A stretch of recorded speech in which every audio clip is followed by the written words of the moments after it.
अच्छा सर, बिस्मिल्लाहिर्रहमानिर्रहीम, let's have a quick look at this question. HM purchase goods for sale costing rupees 500,000, the details of which are as follows. सही है ना sir? 5 lakh रुपए के हमने जो है यूनिट्स ये इन्वेंट्री ख़रीदी है, सही है ना.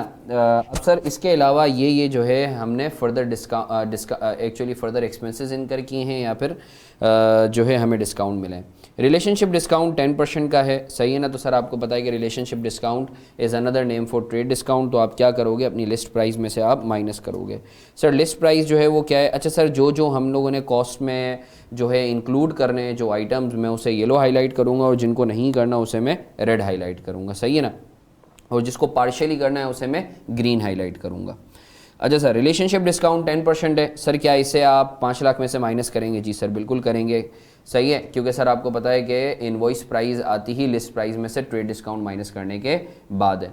अच्छा सर, इसके बाद sir carriage inward. Carriage inward आपको पता है क्या होता है? ट्रांसपोर्टेशन इनवर्ड या फ्रेड इनवर्ड, सही है ना. कैरिज इनवर्ड को ट्रांसपोर्टेशन इनवर्ड भी कहते हैं, फ्रेड इनवर्ड भी कहते हैं. सर क्या ये इन्वेंट्री की कॉस्ट का हिस्सा बनेगा? जी सर बिल्कुल बनेगा, क्योंकि ये पॉइंट ऑफ परचेज से लेके सेलेबल कंडीशन में लाने के तक जो है ये इनकर हुआ है. ना ये रिफंडेबल है, ना ये एबनॉर्मल है, ना ये नॉन इंसिडेंटल है. तो सर ये भी कैरिज इनवर्ड भी हिस्सा बनेगा, सही है. अच्छा सर, इधर मैं एक कॉन्सेप्ट दे दूं. सर दो चीज़ें होती हैं, एक होता है कैरिज इनवर्ड और एक होता है कैरिज आउटवर्ड.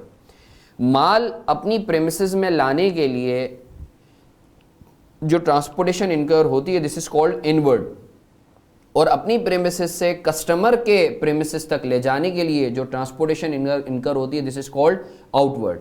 याद रखो, आउटवर्ड जो है वो इन्वेंट्री की कॉस्ट का हिस्सा नहीं बनता, सिर्फ इनवर्ड बनता है. सर कुछ ना लिखा हुआ तो हम क्या अज्यूम करेंगे? आप अज्यूम करेंगे इनवर्ड. आई होप आपको क्लियर है.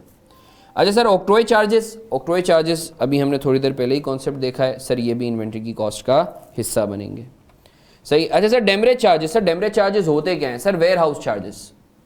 जब माल आपका आता है पोर्ट पे तो जाहिर सी बात है कि जब तक क्लियरेंस नहीं होती तो आपका माल कहाँ रखा हुआ होता है? वेयर हाउस में रखा हुआ होता है. तो सर वेयर हाउस जो है चार्जेस, अब डेमरेज चार्जेस सर नॉर्मल भी हो सकते हैं, एबनॉर्मल भी हो सकते हैं. सर लेट से आपने जो है ड्यूटीज़ आपको पे करनी थी 10 दिनों में. अब आपने 10 दिनों तक जो आपके वेयर हाउस में माल पड़ा रहेगा उसके आप जो कॉस्ट पे कर रहे होगे वो नॉर्मल होगा. बट 10 दिनों से एक्सीड अगर हो गया, आपने ड्यूटी देने में लेट किया, सही ना, तो आपका माल तो वहीं पड़ा रहेगा. और फिर जो आपके ऊपर वेयर हाउस चार्जेस लग रहे होंगे, जो एक्सेस डेज होंगे उनके लिए, वो क्या कहलाएंगे? एबनॉर्मल. तो सर डेमरेज चार्जेस जो एबनॉर्मल हैं उन्हें आप माइनस कर दोगे और जो नॉर्मल है उसे इन्वेंट्री की कॉस्ट का हिस्सा बनाओगे. तो सर चूंकि ये पार्शियल है तो इसे मैं ग्रीन हाईलाइट कर रहा हूँ, जस्ट टू बाइफरकेट के इसमें से कुछ कॉस्ट का हिस्सा बनेगा और कुछ नहीं बनेगा. भत्ता. सर भत्ता नॉर्मल है एबनॉर्मल है? नॉर्मल है एबनॉर्मल है? एबनॉर्मल है, तो इसे इन्वेंट्री की कॉस्ट का हिस्सा नहीं बनाएंगे. Penalty on driver. सर हमें पता है ये भी एबनॉर्मल है, इसे भी इन्वेंट्री की कॉस्ट का हिस्सा नहीं बनाएंगे. LC charges 5% of list price. Sir list price कितनी है? 5 lakh. Before deducting trade discount जो आपकी प्राइस होती है, this is called list price. तो सर ये जो एलसी चार्जेस हैं सर ये नॉर्मल है. सर पॉइंट ऑफ परचेज से लेके सेलेबल कंडीशन में लाने के दरमियान हो रहे हैं, ना ये रिफंडेबल हैं, ना ये एबनॉर्मल हैं, ना नॉन इंसिडेंटल हैं. तो आप इसे इन्वेंट्री की कॉस्ट का हिस्सा बनाएंगे. Import duty. Sir 20% of invoice price, 40% is refundable. Sir import duty जो है वो हमें देनी पड़ रही है. इनवॉइस प्राइस जो भी है, इनवॉइस प्राइस कैसे आती है? List price minus trade discount, सही है. तो इनवॉइस प्राइस आती है. इनवॉइस प्राइस का 20% जो है इंपोर्ट ड्यूटी है और उसमें से 40% रिफंडेबल है. तो इसका मतलब है नॉन रिफंडेबल कितनी है? 60%. तो सर आप 60% को हिस्सा बनाओगे और 40% को हिस्सा. हरमेन मुन्ना भत्ता इल्लीगल है ना, सही है बच्चा. तो सर इंपोर्ट ड्यूटी कुछ आप इन्वेंट्री की कॉस्ट का हिस्सा बनाओगे, कुछ आप एक्सपेंस आउट करोगे. तो इसको मैं ग्रीन हाईलाइट कर रहा हूं, सही है. आई होप आपको क्लियर है. इसकी वर्किंग भी देखते हैं हम.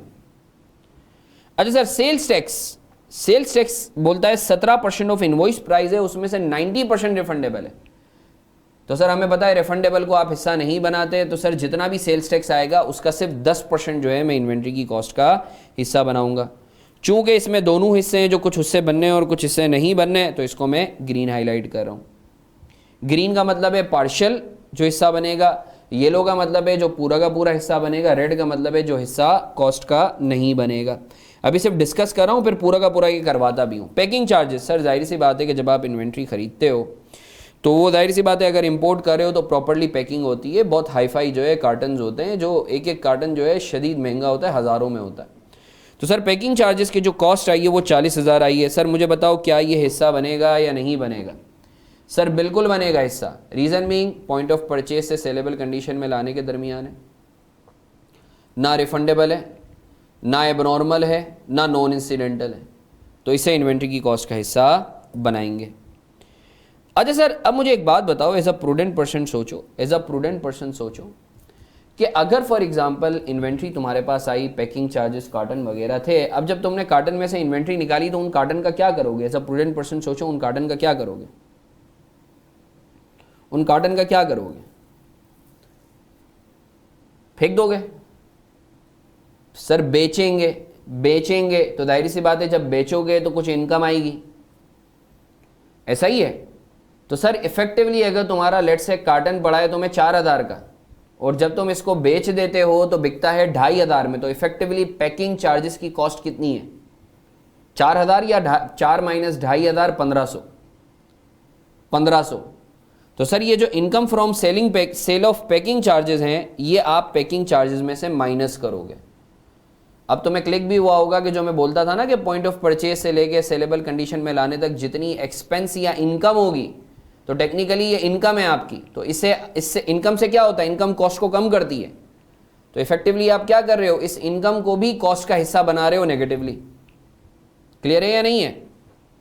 अच्छा sir HR head salary, income from sale of packing, इसको भी जो है मैं येलो हाईलाइट कर रहा हूँ क्योंकि ये भी हिस्सा बननी है। HR head salary, HR head salary, HR head salary बनेगी या नहीं बनेगी कॉस्ट का हिस्सा? सर नहीं बनेगी। क्यों नहीं बनेगी सर? सर क्योंकि ये नॉन इंसिडेंटल है। इन्वेंट्री खरीदो या ना खरीदो, HR वाले को तो पैसे देने ही देने। इसको मैं रेड हाईलाइट कर लेता हूँ। Sir accountant salary, accountant salary inventory की कॉस्ट का हिस्सा बनेगी या नहीं बनेगी? सर नहीं बनेगी, क्योंकि सर ये नॉन इंसिडेंटल है। इन्वेंट्री खरीदो या ना खरीदो ये तो देने ही देने। आई होप आपको क्लियर है।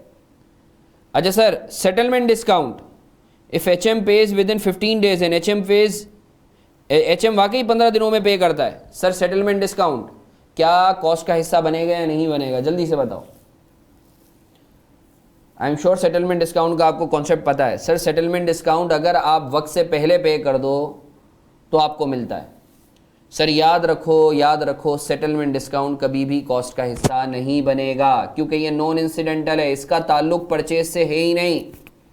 सर सेटलमेंट डिस्काउंट नहीं बनेगा हिस्सा, कॉस्ट का हिस्सा नहीं बनेगा। क्यों? क्योंकि सर सेटलमेंट डिस्काउंट आपको परचेज की वजह से नहीं मिलता, आपको जल्दी पेमेंट की वजह से मिलता है।